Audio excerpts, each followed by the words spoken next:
देहरादून से बड़ी खबर है, जहां पर धामी कैबिनेट की अहम बैठक हुई है। आज सुबह 11 बजे बता दें आपको, सचिवालय में ये बैठक होगी और बैठक में बजट डॉक्यूमेंट को मंजूरी मिलेगी। उत्तराखंड में 18 से 24 फरवरी तक बजट सत्र और रजिस्ट्री ऑनलाइन करने की नीति का भी प्रस्ताव रखा जाएगा। तो धामी कैबिनेट की आज अहम बैठक होनी है और सुबह 11 बजे सचिवालय में ये बैठक होगी। बजट डॉक्यूमेंट को मिलेगी मंजूरी। उत्तराखंड में 18 से 24 तारीख तक बजट सत्र और ऐसे में रजिस्ट्री ऑनलाइन करने की नीति का भी प्रस्ताव रखा जाएगा। संशोधित भू कानून पर भी मंत्रिमंडल की यहां पर मंजूरी संभव है। ऑनलाइन दस्तावेज रजिस्ट्रेशन को लेकर भी मंजूरी, नियमावली का प्रस्ताव भी रखा जाएगा। तो भूमि की रजिस्ट्री को पेपरलेस करने की भी तैयारी कर रही है सरकार। तो ऐसे में तमाम तरह के मुद्दे हैं जिनको लेकर मंथन होगा, मंजूरी होगी प्रस्तावों पर और इसके साथ ही जो यहाँ पर बजट डॉक्यूमेंट है उसको भी मंजूरी दी जाएगी, क्योंकि बता दें कि बजट सत्र शुरू होने वाला है। अजीत राठी हमारे साथ जुड़ गए हैं। अजीत, आज कैबिनेट बैठक है 11 बजे से सचिवालय में, क्या कुछ जानकारी बैठक को लेकर?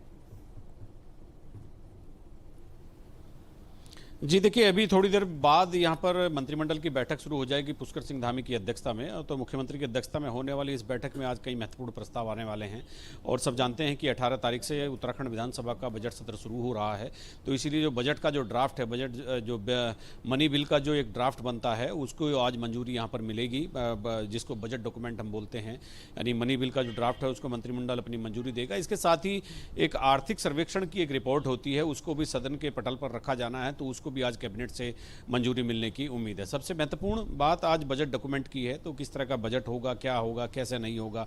हालांकि अभी उसका खुलासा सरकार यहाँ नहीं करेगी, चूंकि वो सदन की प्रॉपर्टी है, तो हाउस की प्रॉपर्टी है, तो उसको पहले आप डिस्क्लोज नहीं कर सकते। लेकिन पिछली बार आपने देखा होगा 89,000 करोड़ के आसपास का बजट का लेआउट प्लान था। तो इस बार 4-5 हज़ार करोड़ बढ़ने की संभावना है। ऐसा लग रहा है कि 95,000 करोड़ के आसपास का इस बार बजट डॉक्यूमेंट तैयार हो रहा है। इस बार का बजट जो होगा वो 95,000 करोड़ के आसपास का हो सकता है, थोड़ा ऊपर नीचे भी हो सकता है।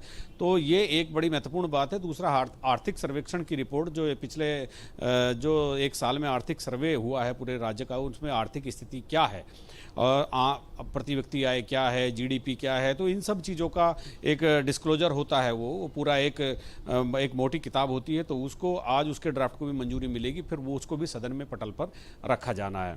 और तीसरा एक महत्वपूर्ण विषय है कि जो रजिस्ट्री होती है प्रॉपर्टी की, ज़मीन की खरीद फरोख्त की, उसके लिए चूंकि अभी सबको रजिस्ट्री ऑफिस जाना होता है, तो ऑनलाइन रजिस्ट्री और वर्चुअल जुड़कर रजिस्ट्री कराने का एक प्रोविज़न, उसको लेकर के एक नीति लेकर आ रही है सरकार आज मंत्रिमंडल की बैठक में। तो वो एक बड़ा महत्वपूर्ण प्रस्ताव होगा। अगर उसको मंजूरी मिल जाती है, जैसी संभावना है कि आज उसको मंजूरी मिल जाएगी, और एक तो लोगों को रजिस्ट्री ऑफिस के धक्के खाने से उनकी जान बचेगी, दूसरा ट्रैफिक में फंसने से जान बचेगी, और तीसरा जो सरकारी कार्यालयों में भीड़ भाड़ और जो वहाँ का कल्चर है काम करने का, उससे निजात भी लोगों को मिलेगी। अगर कोई व्यक्ति बॉम्बे या दिल्ली भी है और वो यहाँ की अपनी प्रॉपर्टी बेचना चाहता है, तो वो वर्चुअल जुड़कर और जो उसकी फॉर्मेलिटीज होगी तो उनको वो पूरी करने के बाद, ऑनलाइन अपना फिंगरप्रिंट वगैरह देने के बाद, एक जस्टिफाई होने के बाद, आधार कार्ड से जोड़ने के बाद एक पूरा मैकेनिज्म तैयार हो रहा है कि वो बॉम्बे से बैठा हुआ व्यक्ति भी देहरादून की या पौड़ी की या किसी भी जिले की अपनी संपत्ति को बेच सकता है, बैनामा कर सकता है किसी दूसरे के नाम।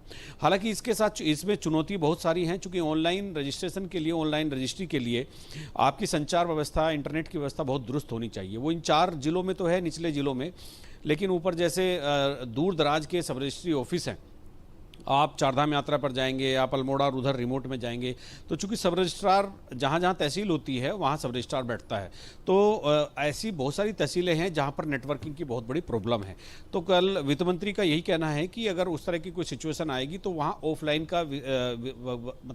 का विकल्प भी खुला रखा जाएगा कि अपनी रजिस्ट्री को ऑफलाइन भी कर सकता है। लेकिन आने वाले समय में वहाँ के संचार व्यवस्था को सुदृढ़ करके वहाँ भी ऑनलाइन रजिस्ट्रेशन की व्यवस्था होगी। पहले और ये पायलट प्रोजेक्ट नहीं, ये पूरे प्रदेश में एक साथ हो रही है। जहां संचार की व्यवस्था नहीं होगी वहां ऑफलाइन का विकल्प तब तक खुला रहेगा जब तक इंटरनेट की सुविधाएं नहीं आ जाती है। एक चौथा, एक बहुत महत्वपूर्ण है, लेकिन वो उसकी संभावना आज कम लग रही है, चूंकि सरकार ने वादा किया था कि भू कानून लेकर के आएंगे इसी बजट सत्र में। और चूंकि अभी हफ्ते भर का समय बजट सत्र के शुरू होने में है, भी हो सकता है एक आध मंत्रिमंडल की बैठक और हो, जैसा होती रही है, सत्र के बीच में भी होती हैं। तो भू कानून का ड्राफ्ट आज आ भी सकता है और नहीं भी, उसकी 50-50% संभावनाएं हैं। तो ये कई सारे महत्वपूर्ण इशू हैं जिन पर आज मंत्रिमंडल बैठकर चर्चा करेगा। जी बिल्कुल, और इसके साथ ही ऑनलाइन रजिस्ट्री को लेकर भी जानकारी मिल रही है कि प्रस्ताव को मंजूरी मिल सकती है। नियमावली का जो प्रस्ताव है वो तैयार कर लिया गया है। इस तरह के तमाम जरूरी मुद्दे हैं। ये ऑनलाइन रजिस्ट्रेशन को लेकर भी, क्योंकि काफी समय से दिक्कतें हो रही थी, पेपरलेस रजिस्ट्रेशन को लेकर जो कवायद जारी है, इससे भी कहीं ना कहीं देखिए लोगों को काफी हद तक बड़ी सुविधा मिलेगी अगर ये तमाम चीजें आगे कार्यान्वयन हो जाती हैं। जी देखिए, ऑनलाइन सिस्टम का होना सबसे पहली शर्त होती है। पहली अनिवार्य शर्त यह है ऑनलाइन सर्विसेज के लिए कि सरकारी सिस्टम ऑनलाइन हो। दूसरा, जो लोग हैं वो ऑनलाइन की समझ रखते हों और वो बहुत अच्छे से उस ऑनलाइन प्रक्रिया को हैंडल कर लें या घर का कोई सदस्य कर लें। चूँकि वो उस वहाँ भी त्रुटि की संभावनाएं रहती हैं। जैसे मानवीय त्रुटि होती है, ऐसे आप मैकेनिकल त्रुटि भी हो सकती है। अगर आपको बहुत पारंगत होना होगा, नहीं तो आपको एक एक्सपर्ट के साथ बैठना होगा। लेकिन व्यवस्था बहुत अच्छी होगी। लोगों को जो रजिस्ट्री ऑफिस का जो कल्चर है, सरकारी ऑफिसों का जो कल्चर है, तो वहाँ जिस तरह से उनको धक्के खाने पड़ते हैं उससे निजात मिलेगी कि ये एक बड़ी बात होगी। और अगर यहाँ पर ये चालू हो जाता है तो ये एक बेहद महत्वपूर्ण कदम सरकार का होगा, जिससे लोगों को सीधे तौर पर फायदा होगा। जी बिल्कुल, और 11 बजे क्योंकि शुरू हो जाएगी बैठक, और इसके साथ ही अगर बजट को लेकर बातचीत करें, क्योंकि बजट के लिए भी ज़्यादा वक्त अब नहीं बचा है, 18 तारीख से बजट सत्र की भी शुरुआत हो जाएगी, तो ऐसे में इसको लेकर क्या कुछ आज बैठक में फैसले लिए जा सकते हैं बजट डॉक्यूमेंट के अलावा? नहीं, अभी चूंकि दूसरा कोई फैसला नहीं है। जो 3-4 बड़े फैसले मैंने आपको बताए हैं, प्रस्ताव बताए हैं, उन्हीं पर मंथन होना है, उन्हीं पर स्वीकृति होनी है, उन्हीं पर मंत्रिमंडल की मंजूरी होनी है। तो बजट का जैसे मैंने अभी आपको बताया कि पिछली बार 89,000 करोड़ का था, तो आज जो मनी बिल का जो ड्राफ्ट है, जो बजट डॉक्यूमेंट है, वो आज मंत्रिमंडल में रखा जाएगा। उसको पास होना है, चूंकि वो सदन में आना है।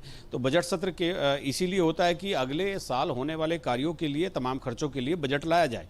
और चूंकि केंद्र का बजट पिछली 1 फरवरी को मंजूर हो चुका है, सदन में पटल पर रखा जा चुका है, तो ये परंपरा पहले से ही रही है और ये वैधता भी है, कानूनी वैधता भी है कि पहले केंद्र सरकार बजट पास करेगी, उसके बाद राज्य अपने अपने बजट पास करेंगे। उसके पीछे का लॉजिक ये है कि जो केंद्र सरकार सेंट्रल स्पॉन्सर्ड स्कीम में राज्य सरकारों को जो भी धन देने का एक उसमें प्रोविजन करती है अपने बजट में, तो उस प्रोविजन को, उसी शेयर को कोई भी राज्य सरकार अपने बजट में भी उसका प्रावधान करती है, उसका उल्लेख करती है कि इतना पैसा हमें केंद्र सरकार से मिलेगा। तो इसलिए पहले केंद्र सरकार का बजट पास होता है, फिर राज्य सरकारों का होता है।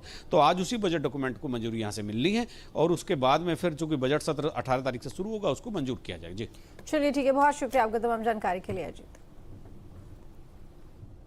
तो बता दें आपको कि बैठक में बजट डॉक्यूमेंट को मंजूरी मिलेगी। इसके साथ ही कई मुद्दे हैं जिनको लेकर चर्चा भी इस बैठक में होगी। 11 बजे शुरू हो जाएगी बैठक। रजिस्ट्री ऑनलाइन कराने को लेकर भी प्रस्ताव रखा जाएगा। इसके साथ ही भू कानून को लेकर भी, भूमि की रजिस्ट्री को लेकर भी इस बैठक में फैसले लिए जाने हैं। बता दें कि खासकर यहाँ पर जो ध्यान है सरकार का, वो पेपरलेस की तरफ है कि पेपरलेस जो डॉक्यूमेंटेशन होगा उस पर आगे काम करना है।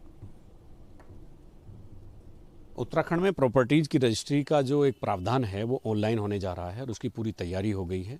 और मेरे साथ वित्त मंत्री जी हैं, तो उन्हीं से पूछते हैं कि किस तरह से रजिस्ट्री ऑनलाइन हो रही है, लोगों को उसका क्या क्या फ़ायदा मिलने वाला है। मंत्री जी, एक ये नई एक इनोवेशन है आपके डिपार्टमेंट का, इसका खाका किस तरह से तैयार हुआ है, इसमें लोगों को क्या क्या जो है राहत मिलने वाली है? देखिए, आप जानते हैं जब रजिस्ट्री लोग कराने आते हैं उनका एक तो समय बहुत लगता है, दूसरा कभी कभी अन्य प्रकार के आरोप भी लगते रहे हैं, और उसके साथ साथ जब जहाँ से आदमी चलता है उनका समय भी कहीं ना कहीं ज़्यादा लगता है। ट्रैफिक भी फिर समस्या एक बनती है हमारे लिए। इन सब बातों को मद्देनज़र रखते हुए हमारे विभाग ने एक बुनियादी खाका तैयार किया है। उसमें हमने कहा कि हम पेपरलेस जो रजिस्ट्री है वो हम करने का काम करेंगे। चूँकि अब कैबिनेट में ये विषय आने वाला है, वहाँ से ये निर्णय होने के बाद फिर इसे हम लागू करेंगे। माना कि कोई बॉम्बे में रहता है और उसको रजिस्ट्री करानी है, तो वो वहीं से ऑनलाइन रजिस्ट्री के अपने प्रपत्र देगा, और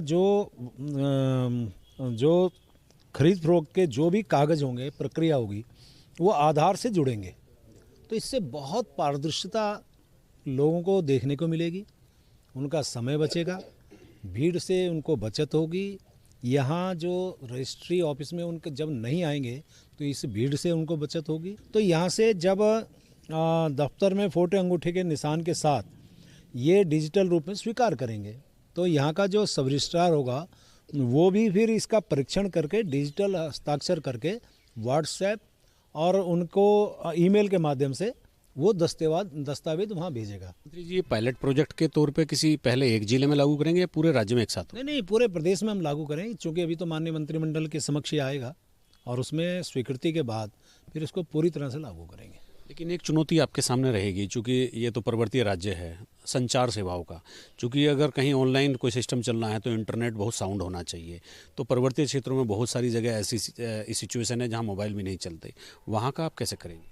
नहीं, वहाँ ऑप्शन देंगे, क्योंकि अब जहाँ इस प्रकार की समस्या, पहले तो आपको ये भी बता दूं कि अभी हमारी जो केंद्र सरकार बजट ला रही है उसमें ये जो संचार की स्थिति है उसको भी सुधारने का बजट में प्रावधान किया गया है। तो हम तो ये उम्मीद कर रहे हैं कि वो भी यहाँ पे होगा, और जब तक नहीं होगा तो उसके बारे में भी हम विचार करेंगे, क्योंकि अंतोगत्वा हमारा मकसद तो जनता को राहत देना है ना। हमारा मकसद तो जनता को और अच्छी सुविधा देना है, उसके लिए और नवाचार करना है। यदि हमारे सामने ये संकट भी होगा या समस्या भी होगी तो उसको उस प्रकार से हम विकल्प देंगे। तो मेरे साथ वित्त मंत्री जी थे, और ऑनलाइन रजिस्ट्री का जो एक प्रोविज़न आ रहा है पहले वो मंत्रिमंडल में आएगा, और उसके बाद फिर उसमें किस तरह की गुंजाइश है या जो संचार के माध्यम है वो कितने सुदृढ़ किए जाने हैं, उन सब चीज़ों का परीक्षण होगा। अपने सहयोगी कैमरामैन सोनी कुमार के साथ न्यूज़ स्टेट के लिए देहरादून से अजीत सिंह राठी। हरिद्वार से बड़ी